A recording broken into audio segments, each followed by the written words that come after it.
Hey, what's up, everybody? It's Matthew here, and welcome back to the Kingdom Code.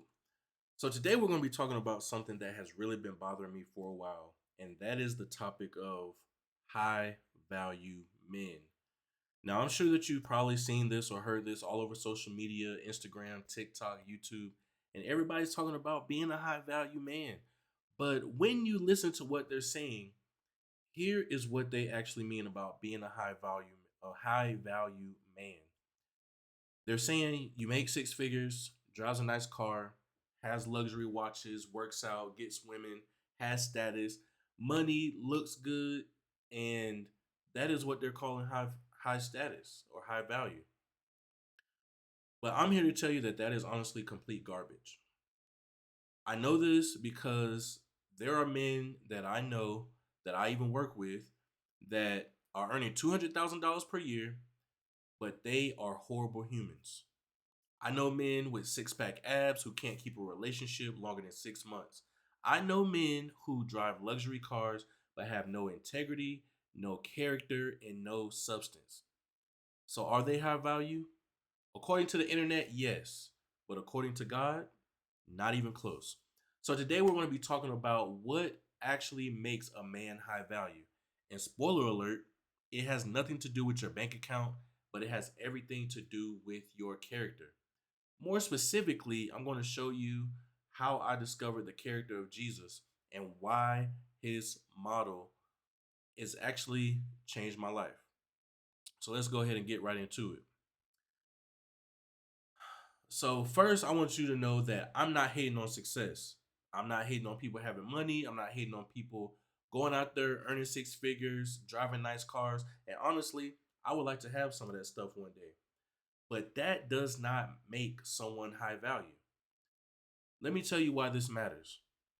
The high value man trend has created a generation of men who think that just because they make enough money, they get a six pack, they drive a nice car, that somehow that means that they are valuable. But here's what I've seen. I've seen men make $150,000 a year cheat on their wives. I mean, we see it with these people that are in the NBA and even some of those that are in the NFL and other sports. I've seen men with big muscles and who look really fit, but they have no morals. I've seen men with luxury cars and they have zero integrity. I've seen men with money who are terrible fathers. They're absent, they're selfish, more concerned with their image than their kids. So, how are these men really high value? The Word of God says they are not high value. And here's the even bigger problem: a lot of young men these days are chasing the wrong standard. They're working 80 hours per week to go get money. They're obsessed with their physique and they're trying to build this image of success, which there's nothing wrong with going out there and bettering yourself, having a healthy lifestyle. But they are trying to do all of this while tarnishing their character. They lie, they manipulate, they use people, they have no integrity when no one is watching. They treat women like objects and they're very selfish, prideful, and arrogant. But they got the money and the muscle, so they consider themselves to be high value. Now, that guy is not high value. That's just a high income. And there is a major difference. So let me tell you about this man I used to know. We called him Mike. So Mike made $200,000 a year. He was an engineer, had a nice house, nice car, hit the gym every day. And from the outside, many of you would consider him a high value man based on the definition we gave earlier. But Mike lied to close deals. Mike talked trash behind people's back. Mike cheated on his girlfriend multiple times. Mike was one of those selfish, arrogant, self centered people that I've met. But when you look at his Instagram, people instantly say, oh, that's high value. He's living a life. So I started to ask myself, what actually makes a man high value? And that question led me on a journey that has changed my life. And because of the world's definition of high value is empty, I realized that I could not follow what the world was saying. So this is what the world thinks that is high value. It's all external, it's all images, and it's all performance. And the truth be told, none of this lasts at all. You can lose money, you can lose your looks, you can lose your status, but there is something you can build that can't be taken away from you, and that is your character. So, what actually makes a man high value? It is his character, not what you have, but who you are. Now, for me, one of the biggest things that I realized is that going to school to become an engineer, I thought that my identity was being an engineer. I thought that by earning a lot of money, by saying I'm an engineer, that automatically qualified me to talk to certain women, to be able to treat people bad. And what I discovered is that being an engineer is what I do, but it's not who I am. And until I finally had that revelation, I did not know my value. And to be honest, I was not a high value man. Now, for many people, they think that the ultimate tool of high value is what people see on social media. And they go and look at these rappers, they go look at these NFL players, basketball players, and all these other sports or different athletes in professional sports. And they think that that's what's going to, if they model that person, that's what's going to allow for them to become high value. But they really don't know that person's character. And what I discovered is that if you really want to become a high value man, you don't need to follow a professional athlete. You don't need to follow some highly rated businessman. The person that you need to follow is Jesus. Now, I know before you tune in out, you're going to think there's going to be some type of church sermon, but honestly, just hear me out. Because whether you're a Christian or not, whether you believe in Jesus, you believe that Jesus is the Son of God or not, Jesus is a good representation of what it means to be a high value man. Now, you might be sitting there thinking, well, how can I say that? Like, you can't really deny like his character. Like, his character was flawless. And when I actually started to study Jesus, and I'm not talking about going to Sunday school, I'm talking about actually reading about his life and studying how he lived, here are some things that I realized. Number one, Jesus had integrity. He didn't lie to get ahead. He didn't manipulate people. He didn't say one thing and do another. His yes was yes and his no was no, and you could trust his word. Jesus had humility. He was literally God in human form. And honestly, he could have been down here flexing on us. He could have been saying, worship me. He could have been living in a palace, but instead he washed people's feet and he hung out with the outcasts and he served others. Jesus had courage. He stood up to corrupt religious leaders. He spoke the truth, even when it got him in trouble, and he didn't back down when things got hard. He went to the cross knowing what was coming. Jesus had self-control. He was tempted in every way that we are, but he didn't give in. He fasted for 40 days and 40 nights in the desert. He resisted temptation, and he controlled his desires instead of being controlled by them. Jesus also had compassion. He saw people's pain and he cared. He healed the sick. He fed the hungry. He defended the oppressed. He loved people and he genuinely loved them. And even when they didn't feel like they deserved it, Jesus had purpose. He wasn't just drifting through life, he had a mission. He knew why he was here and he stayed focused on that mission even when people misunderstood him. Even when it cost him everything, he stayed consistent. And that is high value. Those are the characteristics of a high value man: having purpose, having compassion, having self control, having courage, having humility, and being an integral person or having integrity.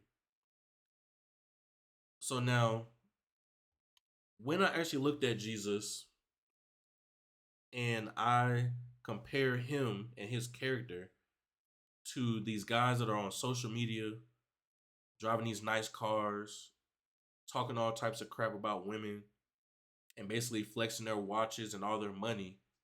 There's no compassion. This is all built on image. None of it's built on character. And eventually, all of that's going to go away. But the one thing that will not go away is their character and what they were known for as far as how they treated people. So, what I discovered is that if I wanted to be high value, I needed to stop chasing the world and what the world or worldly things and whatever the world said that being a high value man was. So, let me tell you exactly how I got here. So, as I stated before, when I graduated, became an engineer, I thought that I was the man. I thought I had all my stuff together. I was, as the older folks would say, I was smelling myself. And I was like, because I'm earning this amount of money, because I'm doing this, because I'm doing that, I can talk to this woman, talk to that woman, and I can do whatever it is that I wanted to do. And the truth was, that was actually killing my character. It caused me to be anxious all the time. I was constantly comparing myself to other people. I always felt like I was never enough, and I was always chasing the next thing because I thought that the next thing was going to make me feel more valuable. Any relationship that I was trying to get in was a disaster, and I did not know who I was. I didn't know what I stood for. I had no core, I had no center, I had no character. And to be honest, I was just performing. I was trying to be what I thought a successful man should be. And when a man doesn't know who he is, you are in a world of hurt. And until you figure that out, you are never going to be ready for a real relationship. And that's when I started to sit down and think, and I asked God, what does it mean to be a good man? And I'm not talking about a good man going to church on Sundays. I'm not talking about a good man that is, treating people right one way, but then behind closed doors and when I'm by myself, I'm acting totally different. But what is a good man in your eyes? And that's when I went and I started reading about Jesus in the Gospels, which are Matthew, Mark, Luke, and John. And the more I read, the more I realized this is the type of person that I'm supposed to be.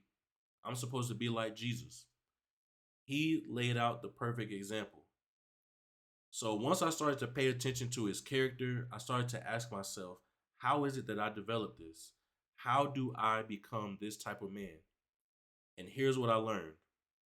To start developing integrity, I had to ask myself these questions. And you may have to ask yourself these questions too.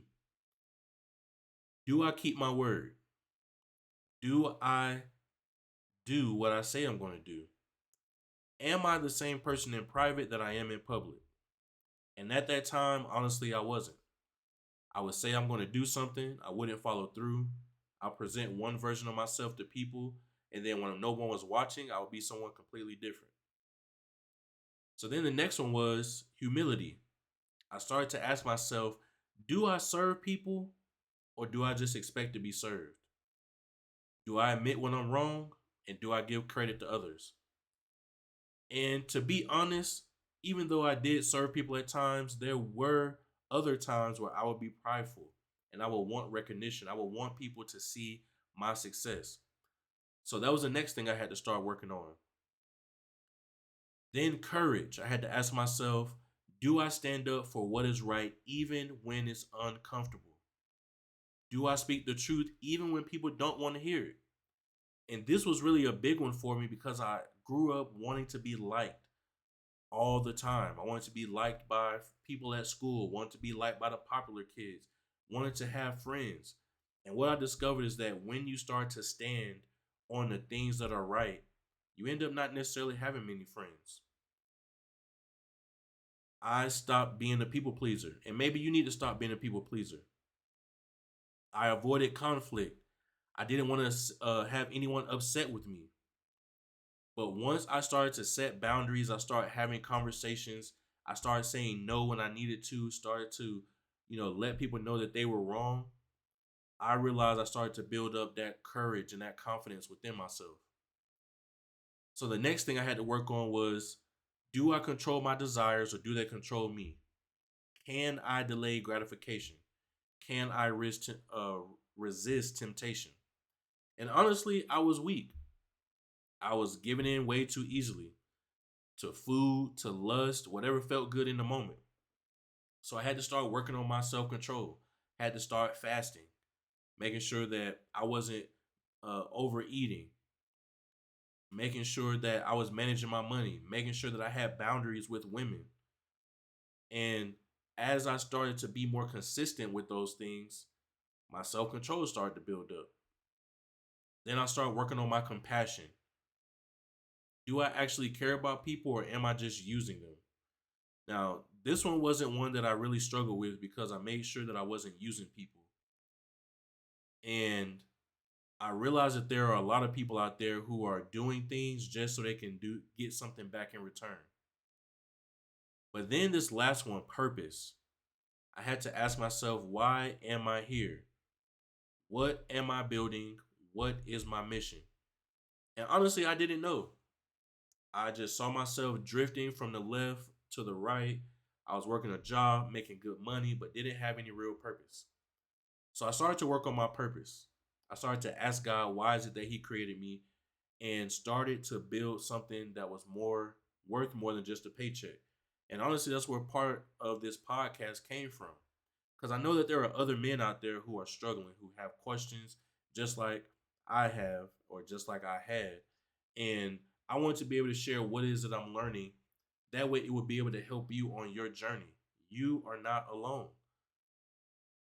No matter how old you get, no matter what you think you know, there's always an opportunity for you to continue to learn. Now, as I started to focus more on building my character by modeling Jesus's character, I realized that I started to feel more like a man.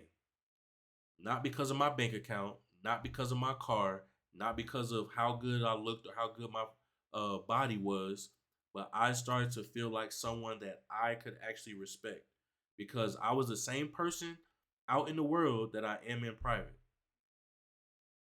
So let's break down some things as we bring this episode to an end. Here are some specific character traits that I'm learning from Jesus because it's not just theory, this is also very practical. Number one, being a servant leader. And Jesus said in Mark chapter 10, verse 45, "For even the Son of Man did not come to be served, but to serve." Number two, truth with grace. Jesus spoke the truth, but he didn't sugarcoat it. He called out hypocrisy, he confronted sins, but he also showed grace. He forgave and he gave second chances, and he also saw people's potential. So now when it comes to emotional intelligence, Jesus felt deeply. He wept when he went to Lazarus' tomb. He felt compassion for the crowds. He even experienced anger in injustice or at injustice. But he never let his emotions control him. He felt them, he processed them, and he acted with them, not from them. He was committed to the mission. Jesus knew why he was here and he didn't get distracted. And really, truth be told, with so much going on in the world, it is very easy to get distracted. But you have to start making sure that you always realign. Authentic relationships. Jesus had deep friendships with Peter, James, and John, and he didn't keep everyone at arm's length. He was vulnerable at times. And I understand that as a man, that can be hard. I know it was hard for me because, especially dealing with relationships, and you would confide in the woman that you were dating, and she may have used what you said against you, and it caused for you to put yourself in a box. You have to be able to give that to God because if you desire to be married at some point in your life, you're going to have to share things with your wife, and it's going to be uncomfortable. But the right woman, a godly woman, she will be there for you in your time of vulnerability, and she will not use that against you or judge you. So then we have stewardship. Jesus talked about money more than heaven and hell combined. because he knew money reveals character. He taught that how you handle resources shows who you really are. So make sure that you're going out there and managing your money well. Even Jesus talked about it in the parable of the talents. That is about stewardship and it's about being faithful with what you are given. So purity over motives. Jesus didn't do things to be seen. When he gave in secret. When he prayed in private. When he fasted, he didn't announce it. There's so many people on social media these days who are doing all these wonderful feats and getting all this attention on social media. And honestly, even God says that you will get your reward because you want to be seen by men and you're not doing it from your heart. So now here's the choice. We're at the end of this episode, and you have the option to continue to do what the world is doing and talking about the money, the status, the image, flexing on Instagram and all other social media platforms, and consider yourself to be a worldly high value man. Or you can make a decision to actually change and you can start working on building your character, something that is going to be real, unshakable, and make you high value. It's not about women. It's not about employers. It's not about money. It's not about the things you accumulate, but it's about who God sees you to be. Now, more than ever, it's important for there to be high value, quality men of character, men of integrity. Because following the world is going to lead you down a world of hurt and it's going to cause you to be constantly comparing, constantly performing, constantly trying to prove that you're enough. But once you realize that God has already made you enough, He has made you perfect, now you will be able to go and live a life that is full of purpose, a life that's full of character, a life that's full of integrity. So I hope that you were able to get some value from this video, from this podcast. If so, make sure you leave a like and I will catch you all in the next episode. Thanks for tuning in.